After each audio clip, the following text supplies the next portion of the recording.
নমঃ শিবায়। অনেক পরিশ্রম করছেন, কিন্তু তা সত্ত্বেও আপনার কেরিয়ারে কোনো উন্নতি নেই।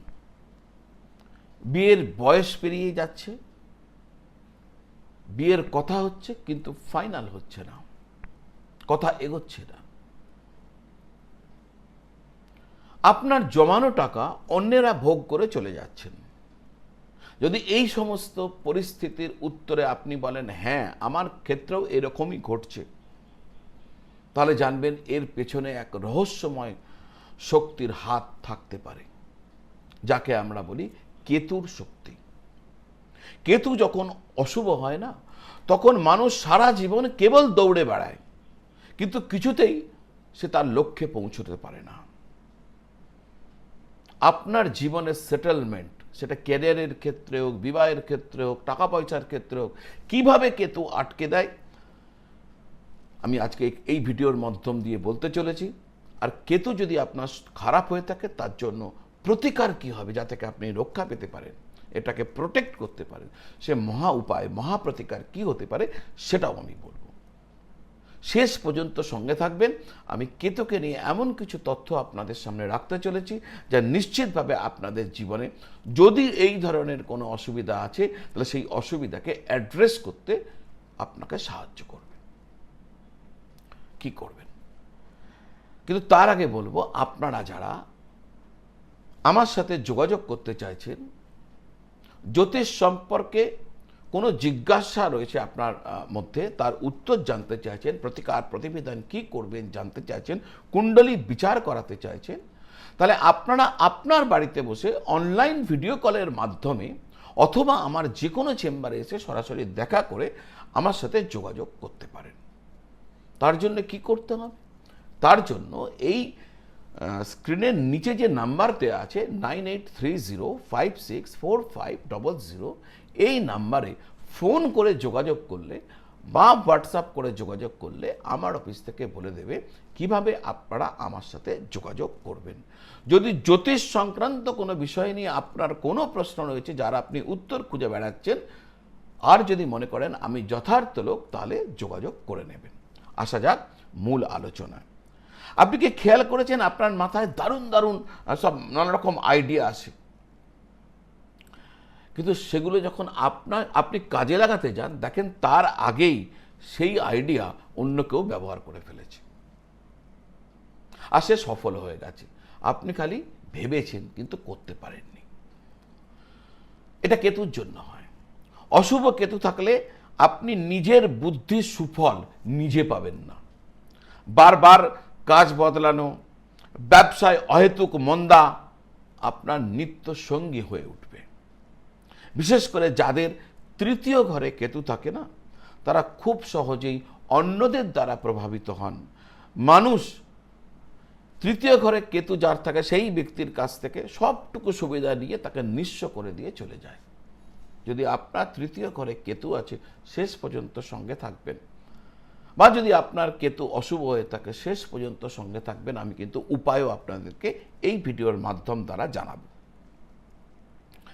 কেতু অশুভ থাকলে বিয়ের ক্ষেত্রে অহেতুক দেরি হয়ে যায়। বিশেষ করে কেতু যদি 6 নম্বর ঘরে থাকে, তাহলে এক অদ্ভুত পরিস্থিতি তৈরি হয়। মানুষ সেই ব্যক্তি নিজের জন্য বাঁচার সময় পায় না। আত্মীয় স্বজন, অন্যদের দায়িত্ব পালন করতে করতেই তার সারা জীবন পার হয়ে যায়। নিজের সুখ শান্তি তাকে জলাঞ্জলি দিতে হয়। দর্শক বন্ধু, একটা কথা মনে রাখবেন, কেতু হচ্ছে আধ্যাত্মিকতার কারক গ্রহ। মানুষের চারিত্রিক দুর্বলতা অনেক সময় আসতে পারে, আর চারিত্রিক পবিত্রতা তার কোনো কারণে নষ্টও হতে পারে। যদি এরকম হয়, চারিত্রিক দুর্বলতার কারণে চারিত্রিক পবিত্রতা নষ্ট হচ্ছে, তাহলে সেক্ষেত্রে কেতু কিন্তু আরও ভয়ঙ্কর হয়ে ওঠে তার পক্ষে। তার জীবনের সমস্ত শান্তি সে কেড়ে নেয়। আপনার কুণ্ডলিতে যদি বুধ কেতুর যোগ থাকে, তাহলে আপনাকে খিটখিটে করে দেবে।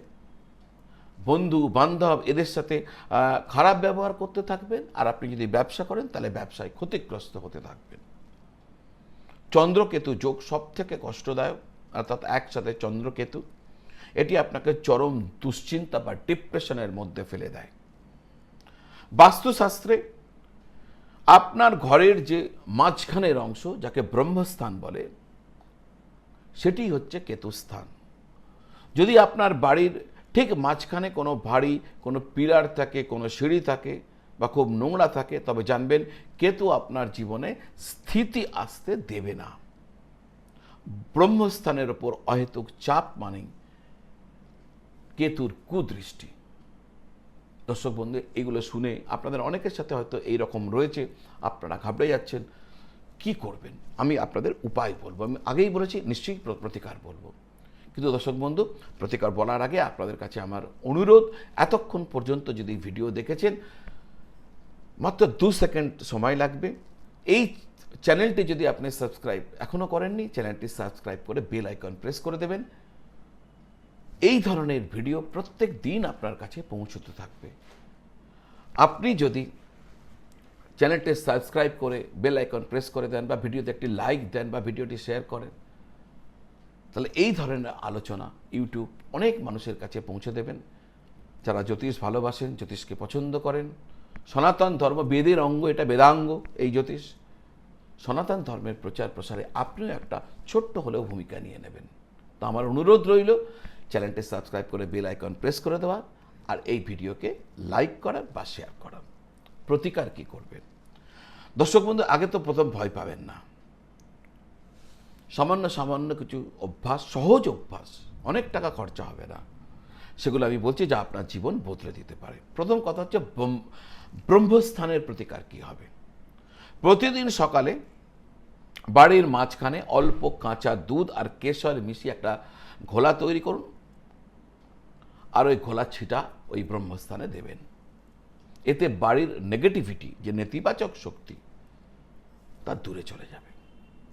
বাড়িতে কোনো কল থেকে যেন লিকেজ না হয়, টপ টপ করে জল না পড়ে। যদি এখন এরকম স্থিতি আছে, আজই আপনি প্লাম্বার ডেকে সারিয়ে নিন।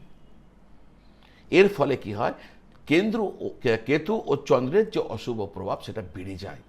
যদি আপনার বাড়িতে লিকেজ থাকে, জল টপ টপ করে কল থেকে পড়ে। কেতুর সবচেয়ে প্রিয় হলো কুকুর।